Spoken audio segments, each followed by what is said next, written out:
Now I have this premise up here, healing the earth in 18 months. Obviously that's a bit of a marketing come on, if you will, but it's actually true with a gigantic if. And the if is if we have the will to do so.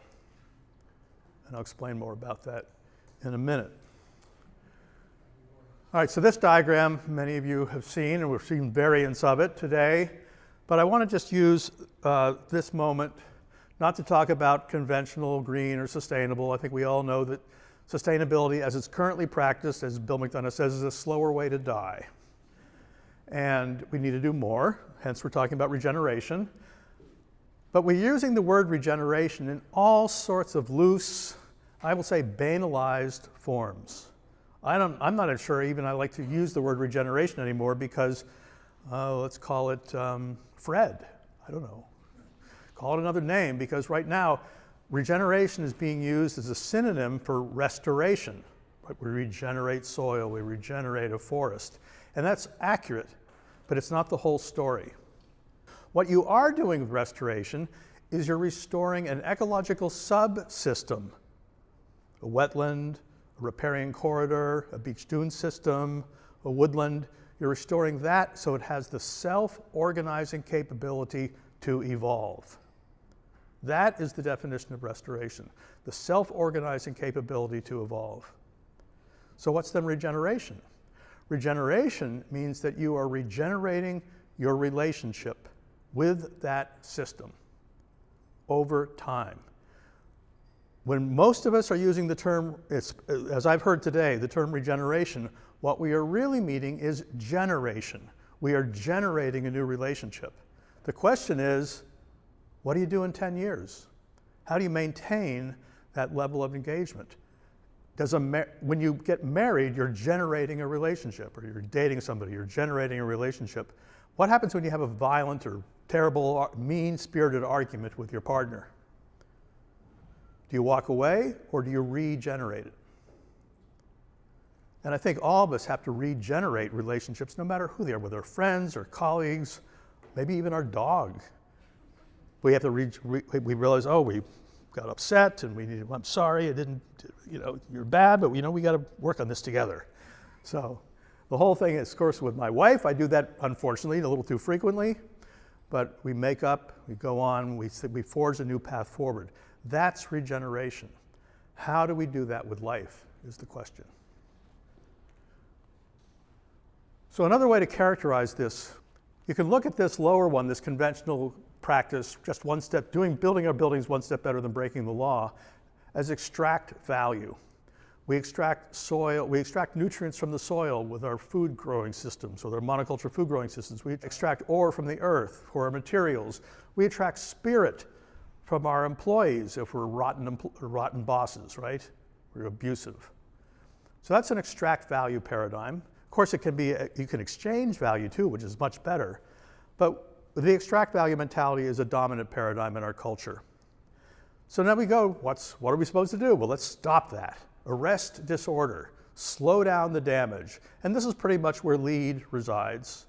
The Green Building Standards, any of the standards you've seen mentioned today, including Living Building Challenge, are at the arrest disorder level. Maybe leaning into the do good. Now what's do good? Do good sounds pretty good. I want to do good. Well, let's think about what happens when we do good. I work in Africa a fair amount.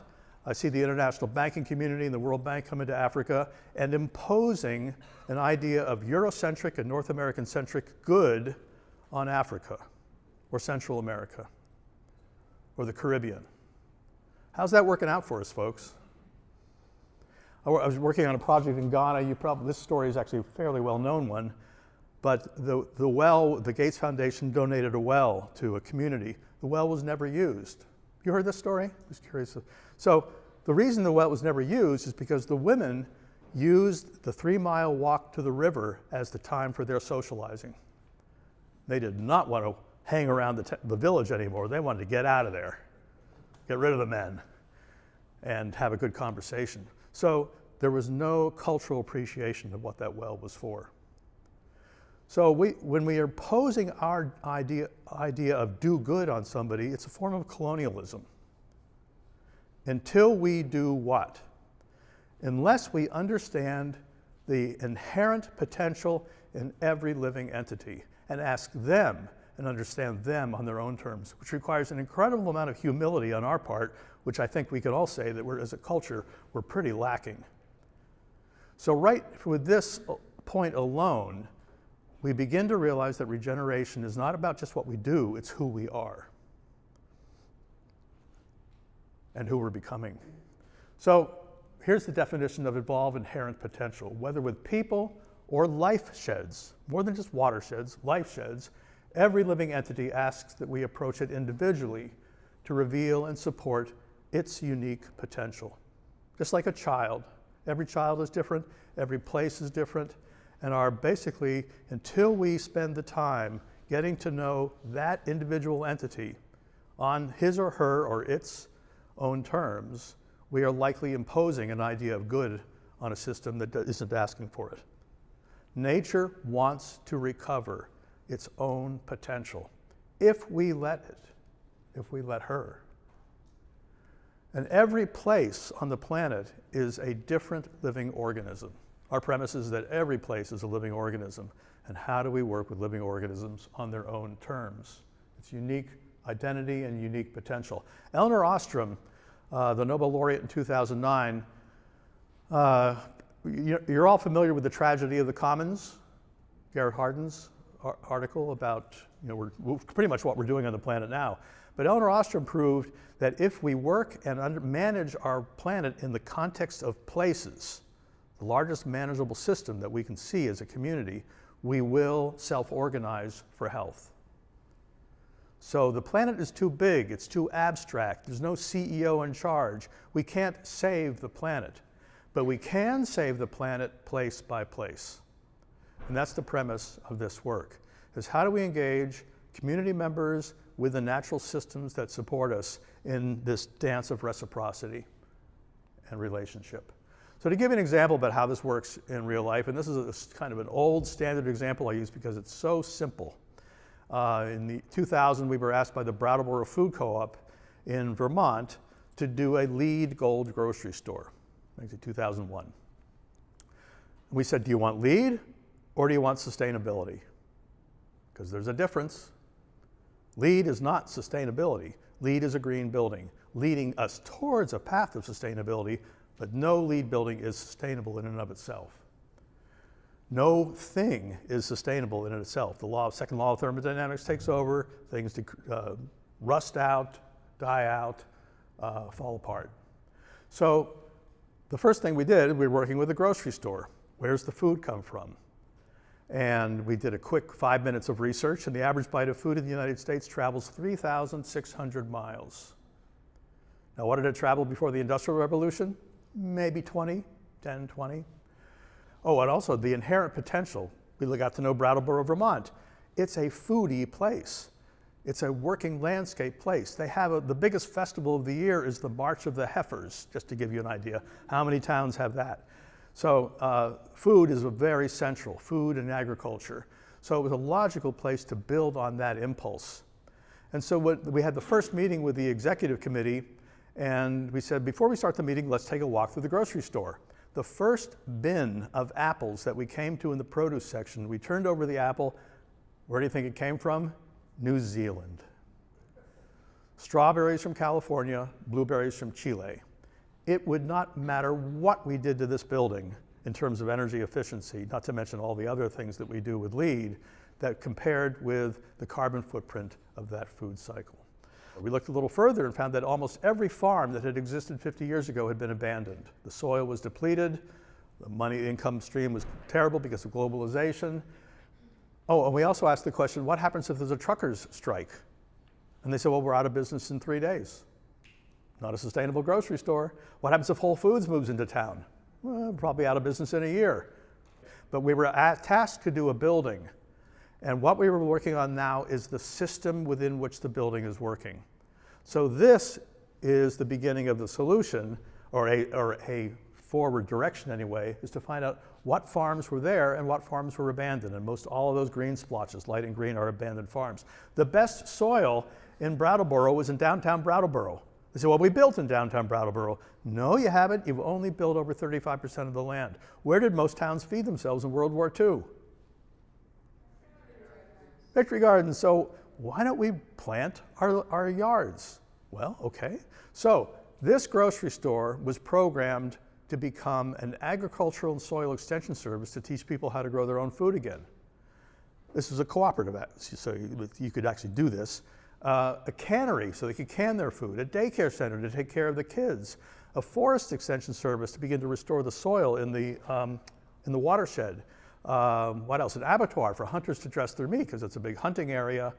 What else? Oh yeah, credit union to loan money for small farmers to begin to reestablish farms. And by the way, a grocery store. And we were fired that night. Fair enough. So we said, oh boy, we got a lot of recovery to do. So we wrote this big report and kind of threw it at them and ran away. And being a Vermonter, and I'm a Vermonter, we're pretty cheap. We're going to extract value out of that report. Well, they read that report for a year, extracting as much value as they could from it. I got a call from the board president almost a year to the date later, and he said, Bill, this is the best thing that's ever happened to us. We want to apologize to you. We have now developed a 100-year ends policy to incorporate this transition of thinking that you guys have inspired. The building was not nearly as important as we thought. And they built the building, and it's a LEED Gold building, by the way, but it was the system about engaging the evolutionary processes and the human relationships with this place that was the real outcome. And that's a chance that we might call sustainable, and we could certainly call on the way to be regenerative. The other thing about this is just like a stone, a little pebble dropped in a pond, in a puddle. Not only did we work, this is Brattleboro, so we were certainly working in the watershed and life shed here, but other co-ops in the New England region heard about what was going on there, and they called up Brattleboro and said, can you teach us what you're doing? Can you help? And they formed a credit union to support other co-ops and a learning network to be able to do the same kind of thinking. So the point about regeneration is that when you build this field of energy, of creativity, it is not just building by building. You're creating the field for massive change when this is done right. And in a time where we need massive change, I think it's time for us to start thinking this way, to get out beyond the building. And that is not to say you don't do the building. The building, though, emerges from a different understanding of the system that you're part of. The system is first, the building comes later. So your project is not the project.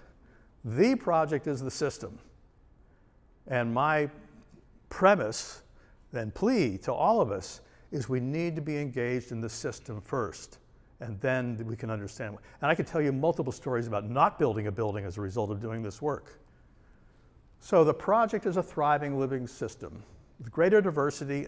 And by the way we look at health, the metric for evolutionary health is diversity of species and diversity of relationships. That diversity of relationships is an important one. A zoo has a diversity of species. It does not have a diversity of relationships. So it's a matter of getting multiple guilds of species, animals, insects, microbes in contact with one another so the dynamic of evolutionary processes can take place. When we create monocultures, we destroy those relationships, even though there might be sectors. This is why zoning by usage is such a terrible thing. So the other issue is addressing fragmented problems. That includes buildings as a fragment, is a fragmented solution. And here's one this kind of create some angst in people. Climate solution as a solution is a dead end, folks. Let's say that we solve carbon right now. Will we actually have a healthy planet? First of all, we need to understand life and our role in it. And I like to say that what happens when we actually help people understand the places they live in a way of liking trees, for instance, they actually begin to fall in love with life again. And love is a heck of a lot better motivator than guilt and fear. I'm not saying that fear is not a bad thing. Fear might motivate a lot of people, but we need to replace it with real caring. So why do, 50 years of piecemeal thinking and fragmented thinking has not gotten us very far. In fact, we're in worse shape than we were 30 or 40 years ago. I've been in this work for 45 years. It's going backwards, folks, and we're approaching it from the wrong way. The map is not the territory. I like this point. Every tool we use informs us about what information to ignore. That's really an indictment, folks. So stop it with the tools already. Use them, but think about them in the greater context, and we're going to get to that in a minute. And abstract thinking, sustainable paint. Sustainable buildings is an abstract thought. There is no, I'm going to reinforce this, there is no such thing as a sustainable building. So how do we work with life? At what point and what place in the process does design begin? When do we start designing? Well, I don't think you start designing the building. You got to think about the system first. So some premises and principles. We aren't in control. We think we're in control, but what you see how what kind of situation it's gotten us into? So, it's like driving a car by looking in the rear view mirror. We keep looking backwards. Well, show me how we're saving money doing green buildings. Show me the proof that this works. Always looking backwards. Or steering our boat by the wake of the ship. When command and control ethos is applied to a complex, nonlinear, and poorly understood natural world, severe ecological, social, and economic repercussions result, and we're living into that now. Work with whole and living systems. I think we pretty well defined this, but let me just make sure that we understand this. We grab pieces of life and we put them in a circle and call it a whole. How many circles have you seen with pie charts and this today? For a long time. We think that means it's a whole system. No, folks, it's just a list of fragments in a circle. So what's a whole? So I just got to meet Macon, right? So if I wanted to get to know Macon better, but if I got to know him the way we get to know our cities and our ecosystems, I would look at his kidneys, liver, lungs, skeletal structure, DNA sequencing. I grab those all and put them in a bowl and stir them around. Do I get Macon? Don't get Macon, get a mess. And so how do I get to know Macon? Not by taking all his pieces and parts and putting them in I get to look at Macon as a living being. And the way I get to know Macon is seeing and observing the patterns of his life with other people and living entities. With his partner, kids, parents, colleagues, his dog. Those invisible patterns of relationship tell me more about Macon than any of these little pieces that we pull out. You with me on that? That's pattern recognition. And it's invisible, which is why our culture has such a hard time with it. So our cities are the same way. Mobility, social equity, environmental justice, climate change, habitat connectivity, security, water pollution, you name it. All those things, we put them in a bowl and we stir them around and somehow we think we're doing a good job. We're doing a job, I'm hoping it's good, but it's very difficult. And it's very difficult to get it right because let's go back to the beginning. We are trying to understand life on its own terms, the inherent potential of every living system and working with that. So we have to begin to work with the system on its own terms. Let me give you a quick example. This project was not built, so don't look for the solution, although I do have some sketches. This happened in 2008, but so we all know what happened then. But this is a 3,500 acre alluvial fan. This creek is called Mahogany Creek. It's coming out of the Big Hole Mountains. The three sisters of the Teton Range are right here. We're in a little plain looking down. And the developer wanted to put 1,000 3.5 acre ranchettes on this alluvial plain. And the environmental community ran him out on the rail. He came back, he fired that architect, hired another architect. They'd heard about us. They said, well, can you come in and help us? We said, we're not going to be a shill for a crappy development. What we will do, though, is we say that we believe that we can harmonize. I'll talk about this in a minute, that humans and nature are actually co-creative if we actually know how to work. If we can co-create some place and heal this ecosystem, we'll be glad to support this. And then if we're not, we will walk away. With those premises, we were hired. So we wanted to look at the patterns, this place as a living system. So this is kind of a cool example. Can you see the faint lines here? Okay, those are streams that were cut off.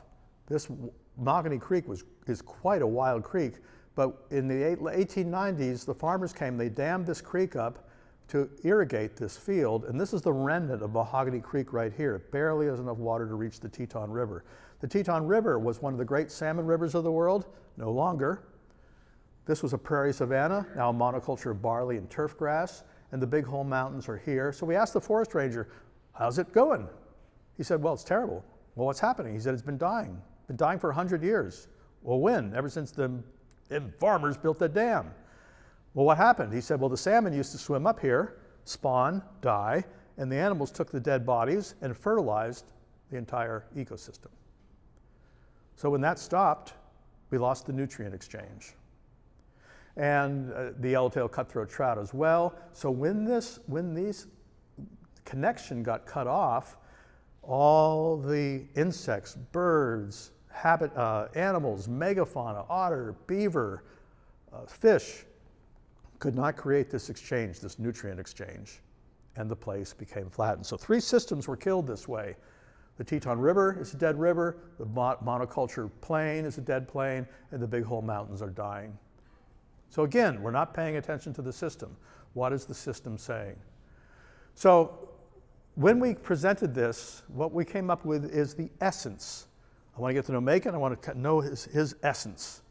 Who he is. Why is he different than me? Why is he different than his brother or sister?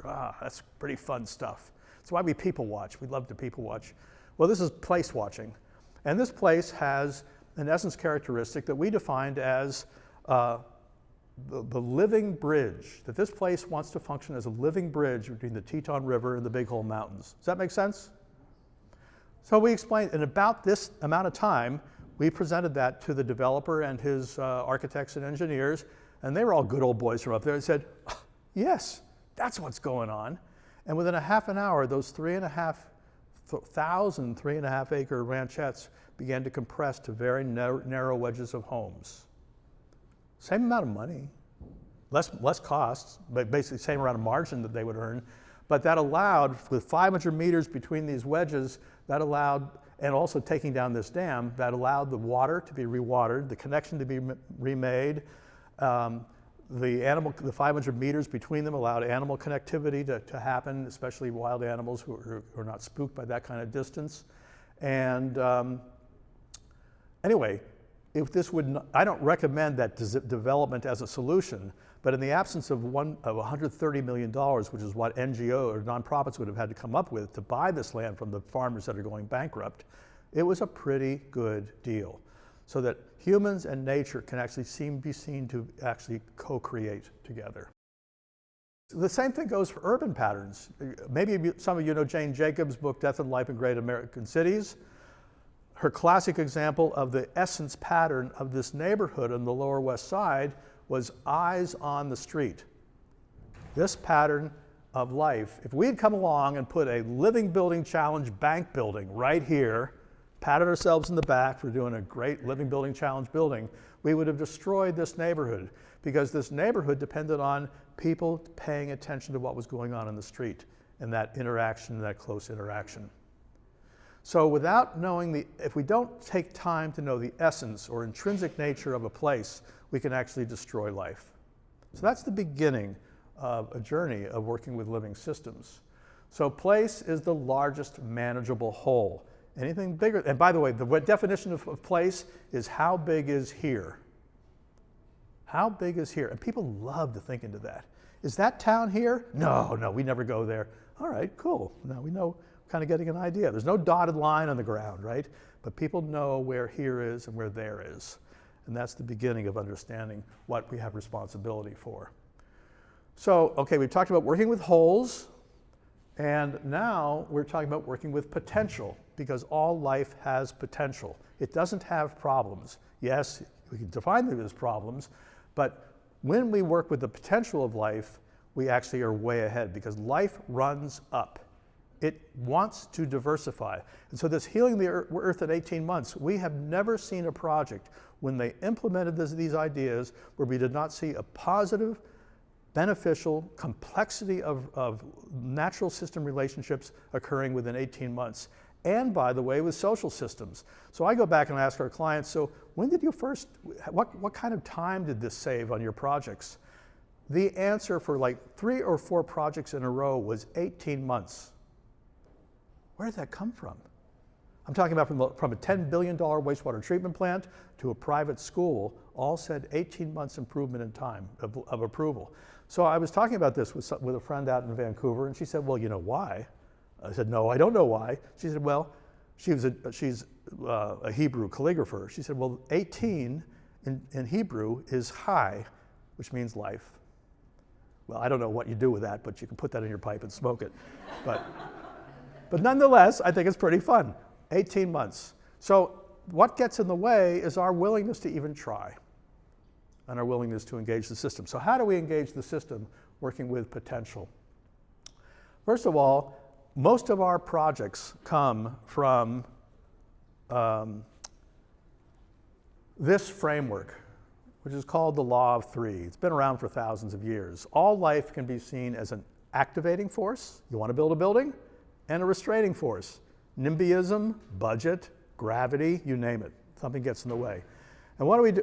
We have a tendency to think that compromise is the way around this. I give up a little, you give up a little, we both feel equally beaten up. It's kind of like politics, right? Democrat, Republican, if we both feel equally beaten up, generally, we call it a day. But compromise, just like sustainability, is a slower way to die. We compromise here, we compromise again, and we drive ourselves right into the ground, unless we understand the fundamental premises of how life wants to work. Life harmonizes. It collaborates. Now, with this qualification, I have to throw in something that our culture is not very comfortable with, is that death is part of life. So yes, the tiger kills the antelope. That's part of it. So the system, though, as a whole, is progressing and moving ahead. Life harmonizes and adapts. Nature doesn't have problems, it has potential. Dana Meadows' quote, "We cannot impose our will on a system. We can listen to what the system tells us and discover how its properties and our values can work together to bring forth something much better that could ever be produced by our will alone." What's our role as humans? California native peoples believe that when humans are gone from an area long enough, they lose the practical knowledge about correct interaction, and the plants and animals retreat spiritually from the earth or hide from humans. When intimate interaction ceases, the continuity of knowledge passed down through generations is broken, and the land becomes wilderness. The reason why I had this slide in here is because our role is not to conserve nature, our role is to work with nature. The healthiest ecosystems on the planet have been when humans are in direct, interactive co-creation. And there are hundreds of papers now demonstrating that's the case.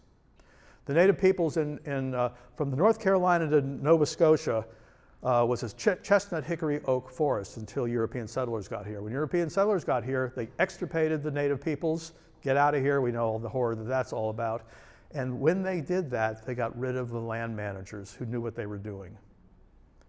And what the land managers knew about if you used fire as a regimen, you would create all sorts of health in the soil. When they burned these cold fires, because they were cold fires, basically using just a half year's worth of leaf stuff on the ground, they actually killed the thin-barked beeches and maples, which would occlude that forest. So the beeches and maples were kept suppressed, and the chestnut, hickories, and oaks, being thick-barked trees, nut-bearing trees, created a much more dynamic ecosystem. When Europeans came, stopped that burning regimen, beeches and maples took over, created a much flatter ecosystem, a much less diverse and healthy ecosystem, which is the one we have today. So this has happened all over the planet when we have imposed our idea of good. Remember that? Do good. You're going to do good like we know how to do good in Europe. Well, it's the wrong good.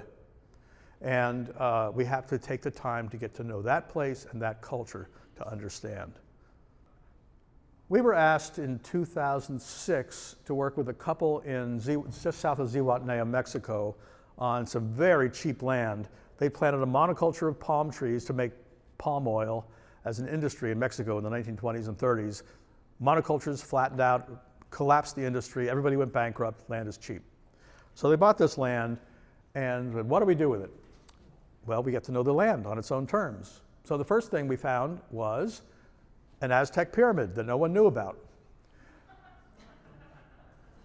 And that was going to be the hill that he built all his casitas on. No longer.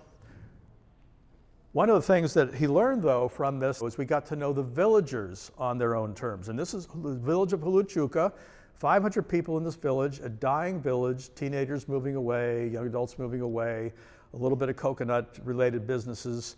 Turned out it was a 10,000-person Aztec tributary community a few hundred years ago, and vital and vibrant.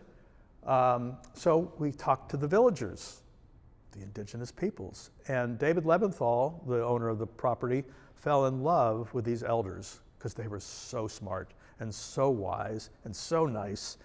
And he realized right then that was the transformation. And this is not going to be just an eco-resort he was going to build, that where we hired the local villagers so they wait tables and tend bar and clean the rooms.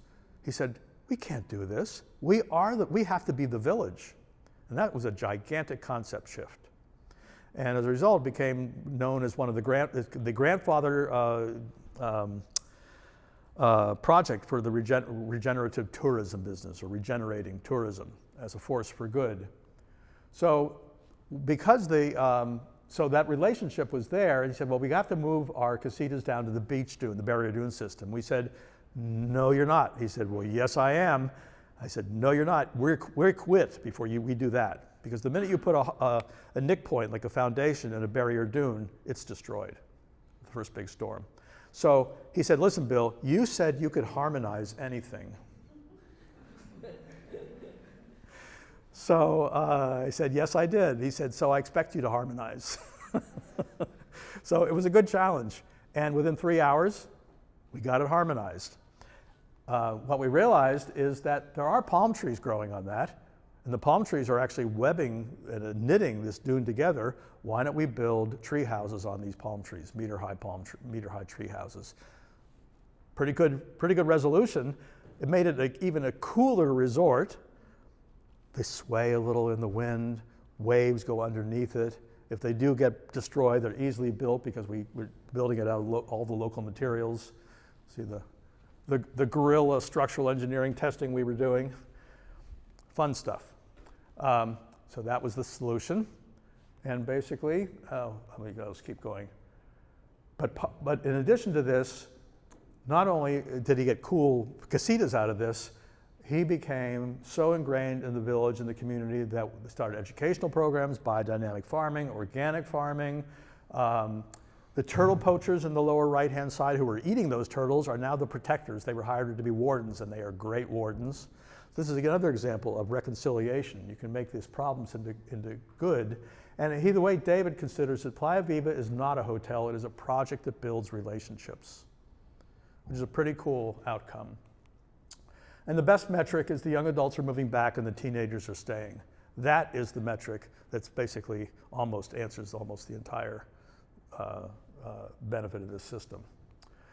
So the other aspect is that regeneration is an ongoing practice. It does not stop with the delivery of a building. It does not stop with the delivery of any project. It doesn't stop. And that's a little hard in our opportunistic and service-oriented culture where we come in and consult and lead. How do we build an ongoing practice? Because part of this work is not only regenerating in order to regenerate the system, we actually have to have an effective group that knows how to work together. And in order to have an effective group together, we actually have to regenerate ourselves. Like, am I a jerk? I'm known to be a jerk. Stop being a jerk, my wife says.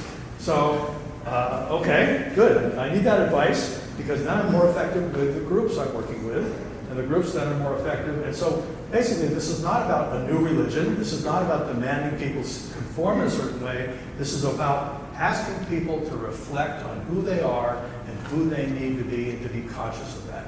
That's the level we go to. And the idea of bringing people together consistently as a group to work on the health of the system is a practice. It takes 1 year before people begin to wake up to the opportunities to work together as a whole. Because most of us in our NGOs and nonprofit organizations are working in silos and our businesses. We're all protecting our interests. We don't want people taking our funding. We don't want people to know our secrets. So we stay in these silos. How effective is that to help the system? We're battling for resources. Does that sound familiar? We got to stop that, folks. So here's an opportunity. If we can actually help people see the system, the place as a whole living entity that we are in service to, we actually have a broader mandate, not just doing a building anymore, but working on the health of the system, and it takes all of us to do that. I like Kathia Laszlo's statement, sustainability is an inside job. We have to understand that we actually have to work from here. And what's cool is if we work out from out here and we understand what the system needs, it begs us to say, get your act together. Get your act together, Bill, because we got a lot of work to do. So we practice this internally to be effective externally. So a story about that, good, is this is Viña del Mar, Chile, just north of Valparaiso. And remember that diagram? So I was giving a presentation in Boston, and the developers came up to me, and they said, if you can do that, if you can deliver harmonization, you're worth 15 years worth of lawyers. And he said, I don't know how you do it. I don't even believe you can do it, but we're willing to pay you for 2 months to come down and show us what you can do. You game? I said, yeah, we're game. Sure, we'll do it. So this is this site. The corporation is one of the largest corporations in South America, COPEC. They own gas stations, mining, forestry, fishing industries. This is an abandoned tank farm. And the community all calls this corporation the enemy. They do not have a good public relations department. So, and the community was basically saying developers have destroyed Viña del Mar, the vineyard by the sea, one of the most popular tourist destinations in southern South America. Argentinians come over the mountains to come to vacation there in January. And, but all these big buildings had been built. But originally, this was one of the great garden cities of the world. They borrowed English garden city tradition in the late 1800s. That's what Viña del Mar looks like still in a couple places. But now, it looks like that. So the city has been despirited. The Valparaiso Bay is a dead zone. The estuary, which is the seed bed for fish and shrimp and ocean life, has been literally made into a parking lot. It was literally about 100 feet wide. The architecture is destroyed. So the city's basically in really bad shape, and everybody knows it, and everybody's blaming the developers for doing it. So this is the site, and when we work in a system, we're working in the whole system. How big is here? How big is here went out about 30 kilometers, including a big agricultural area and wine growing area. Here's the estuary. Funny name, Marga Marga, means girls, girls. Who knows? Bata Indian. And so we help the people see the ability to recover the city like that. There's no reason why not. We just have to get our act together in multiple arenas. And so we got about 60 people pretty excited about this. And because what we were looking at is that over the essence of this place, we looked at all the history of human intervention in this place, had multiple, it was the only place we've ever seen in the world where they were able to compound resilience. They actually added health to the ecosystem. And it wasn't until, you could make some exceptions, of course, for the way Europeans treated the Aconcagua and Inca Indians, of course. But nonetheless, even though those groups actually improved the ecological health until about 30 years ago when the Garden City went downhill, and then when tourism started going downhill, that's when people started worrying. So it's no longer a real habitable city. People are concerned about it. How do we work on this? The government doesn't know how to work on it. So when we came in, we said we need to gather together. The mayor said, we don't want to talk to a couple of gringos from the States. We are not giving you permission to talk with our planning staff or our sustainability staff. The ED of the Chamber of Commerce said, we know how it works, buddy. We don't need to talk to you. So there were a number of leaders in this community that did not want to talk to us. However, there were lots of business owners that did. And we ended up with about 60 people that wanted to get together to say, yes, let's see if we can work together. So remember I said it takes about a year to get people to actually begin to break barriers down? At the 10-month point, I got a call from our client saying, Bill, I got a call from the ED of the Chamber of Commerce, and he said, I don't know what you guys are doing, but count us in. This is the first time the city's been able to dream in 30 years.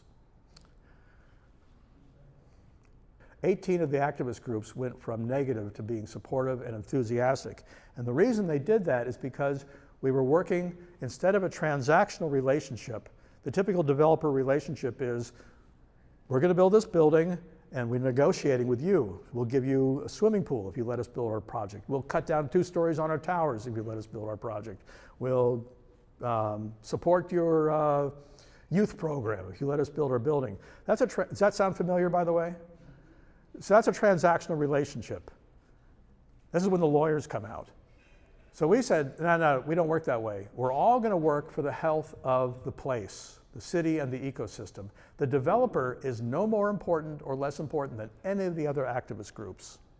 Now the hardest, and the activist groups loved that. That's what they said, well, sign us up. We've never heard somebody talking like this before. The developer was the one most really worried about it because they felt they were losing control.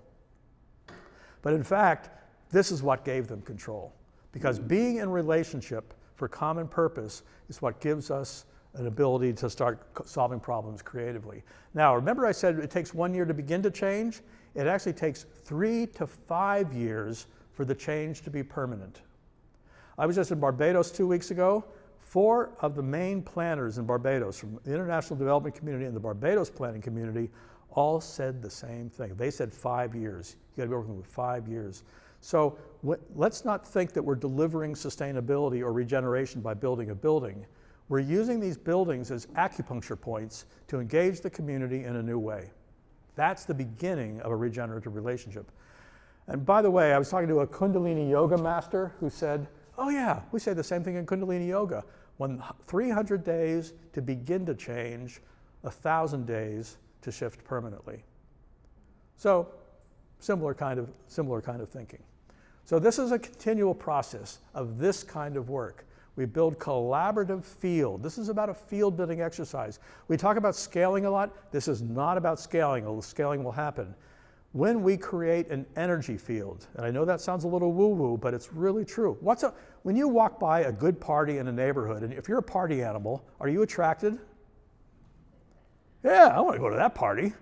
This is good energy. Or conversely, you ever go into a conference room in your office after there's been a wild argument? You open the door. What? You say, I got to go to the dentist. That's a negative energy field. Now you know what an energy field is, because you can feel it, and we all feel it. And what happened in Chile and what happens everywhere is a field of energy gets built that is an attractor. This is how massive change happens, folks. Not just checking the box on a LEED scorecard, but building that field as well. You with me on that? It means our scope of skill sets, we need to actually start including those in our design projects. So the project itself changed because of it. Originally it was a terminus, it now became a hub because it emerged. In fact, the client, the Ricardo, who was the general manager of the real estate firm, they flew me down there, and then I had to negotiate what we were going to do with him, because who are you and what do you do? He said, you're not going to change, and they already worked on the master plan for 3 years. He said, you're not going to make me change the design, are you, Bill? I said, I'm not going to make you do anything. You're going to want to when we're done, which actually made him more frightened, because he realized, oh, I got to start thinking again. This is the, and that fellow who called up at 10 months said that this is the first time the city's been able to dream in 30 years. He gave $4 million on that phone call to the city to begin to restore the parking lot, the Marga Marga estuary. So the work expanded right away. It wasn't about the project anymore, it was about the city. So some principles here. Places are our home. And it's really safe to work with your home. It's not race, it's not religion, it's not politics, it's your home. People want to talk about their home. And so we're engaged around our home. We're engaged in relationships. We're social beings. This is a way to establish relationships for common purpose, meaningful purpose. The church used to be, it is in some places, but not like it used to be. The church used to be the coherent social structure in our communities. It's no longer that way, but our home still is. So it's a way to start gathering people for meaningful purpose around taking care of your place, and it's a practice. It is not a deliverable. So what you're delivering is the capability to be in practice. So work in wholes, work with potential, work with harmonization, and build a field, and it's an ongoing practice. Those are the core aspects of this work. I like this quote from Howard Thurman: don't ask yourself what the world needs, ask yourself what makes you come alive, and go do that. Because what the world needs is people who have come alive. This is about awakening people, summoning energy. And what is it about this place that makes you come alive? If nothing you can sense, what would help you flourish? What would enable this place to flourish? Just keep it simple. You don't have to actually know all the things about ecology, but just ask people who know and get to know, be in relationship with people and develop a common purpose together. And I'm going to end with Tyson Yunkaporta. Have you all read Sand Talk? Have you heard about Sand Talk? I have thousands of books in my library on sustainability, maybe not 1,000, maybe hundreds. And I would say that I could get rid of all of them and replace them with this book. So this book, he's an Australian Aborigine, also a PhD, a wise and simple man. And you go listen to his podcasts, but he has, towards the end of his book, he has this little mantra: respect, connect, reflect, direct. He said, in Western culture, we direct, reflect, connect, and then respect. We say, we're going to build a building. And everybody gets really angry, because when you impose an idea on any community, they're not going to like it. And then you say, well, why did we do to screw up? Well, you were arrogant. You came in and you didn't do any, now you're learning, so now you're reflecting. All right, well, we got to get to know you better then. So we connect. And then there's respect, but by that time it's too late and you've lost 3 or 4 years in your process. If you start with respect, take the time to get to know the place and the people, which are the same thing, by the way, connect with them, reflect on what's needed, and direct, you come out way ahead. And I work now with developers, one group in Chicago, one in New York City. They use the same kind of process, and these guys are serious community developers, but it sounds cynical for them to say this, but they mean this in a good way.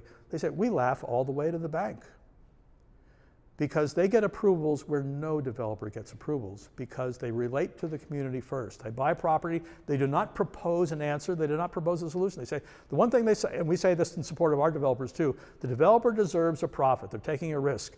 Other than that, the developer deserves nothing.